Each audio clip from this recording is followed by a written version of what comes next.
Italy کے شمال میں واقع کیلیبریا کے علاقے میں سرگرم مافیا اگرچہ افسانوی شہرت رکھنے والی مافیا کوسا نوسٹرا جیسی شہرت تو نہیں رکھتی، لیکن ندرنگیتا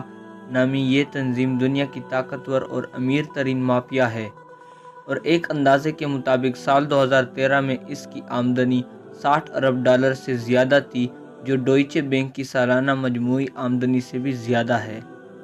یورپ میں کوکین کی 80% اسمگلنگ ندرنگیتا کرتی ہے، اور دوسری جنگ عظیم کے بعد اٹلی سے امریکا، آسٹریلیا، کولمبیا اور فرانس جانے والے کیلیبریائی تارکین وطن کو استعمال کرتی رہی ہے۔ یہاں دلچسپ امر یہ ہے کہ مافیا اپنے کاموں کے لیے خاندانی روابط اور اثر و رسوخ کو بھی کام میں لاتی ہے اور اپنا نیٹ ورک بڑھاتی رہتی ہے، جبکہ اس کے انہی کاموں کے بدولت اسے درست معنوں میں عالمی جرائم کی تنظیم کہا جا سکتا ہے۔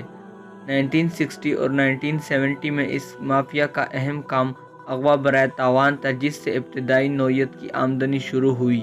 اور 80 کے عشرے میں مافیا نے کوکین کا کاروبار شروع کیا، اور یوں یہ مافیا کوسا نوسٹرا سے آگے نکل گئی، اور اس نے یورپ کی ڈرگ مارکیٹ اپنے قابو میں کر لی، جو اس تنظیم کے لیے یہ ایک اہم موڑ ثابت ہوا، اور اس کے پاس بے تحاشا دولت آنے لگی۔ اٹلی میں جرائم پر لکھی گئی کئی کتابوں کے مصنف گیاسپ کوٹوزیلا کہتے ہیں کہ اس وقت ندرنگیتا نامی تنظیم کے پاس اربوں ڈالر ہیں، جو ان کے استعمال سے بھی کئی گنا زیادہ ہے۔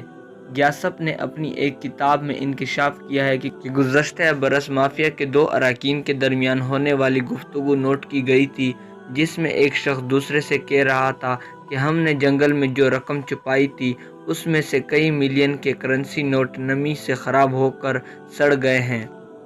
جبکہ دوسرا ان نوٹوں کو پھینکنے کی ہدایت دے رہا تھا۔ 1980 میں اٹلی کی ایک اور مافیا نے ملک کے خلاف پالیسی اپنا لی اور 1992 میں مافیا کے خلاف کام کرنے والے دو اہم ججوں کو قتل کر دیا تھا۔ اس کے بعد حکومت حرکت میں آئی اور سسولی میں فوج تعیناتی کر دی گئی، جبکہ مافیا سے وابستہ مجرموں کو قید تنہائی میں رکھنے کا بھی آغاز ہوا، جس کے بعد 1994 میں اٹلی مافیا کے چار اہم لیڈر جھیل کومو پر جمع ہوئی اور شمالی اٹلی کی مارکیٹ پر تسلط کے لیے غور شروع کیا۔ ندرنگیتا نے 20 سال میں اس علاقے کا 70% کاروبار اپنے قابو میں کر لیا اور 2000 کے عشرے میں وہاں اثر و رسوخ بڑھانا شروع کر دیا۔ 9/11 کے واقعے کے بعد اٹلی کی توجہ جب دہشت گردی پر مرکوز رہی تو اٹلی کے مافیا نے پاؤں پھیلانا شروع کر دیا، اور کیلیبریا کے علاقے میں جرائم پیشہ افراد نے خود کو منظم کرنا شروع کر دیا اور انہوں نے غیر قانونی کاموں میں اپنی رقم لگانا شروع کر دی۔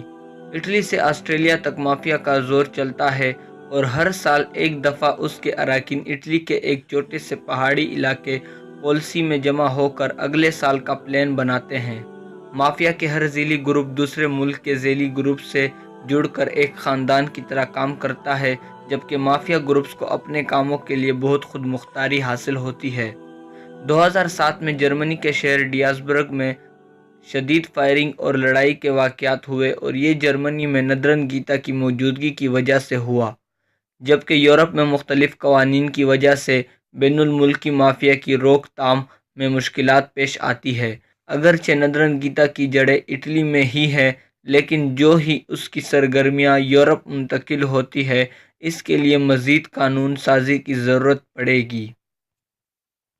انشاءاللہ اگلی ویڈیو میں ملتے ہیں۔ اللہ حافظ۔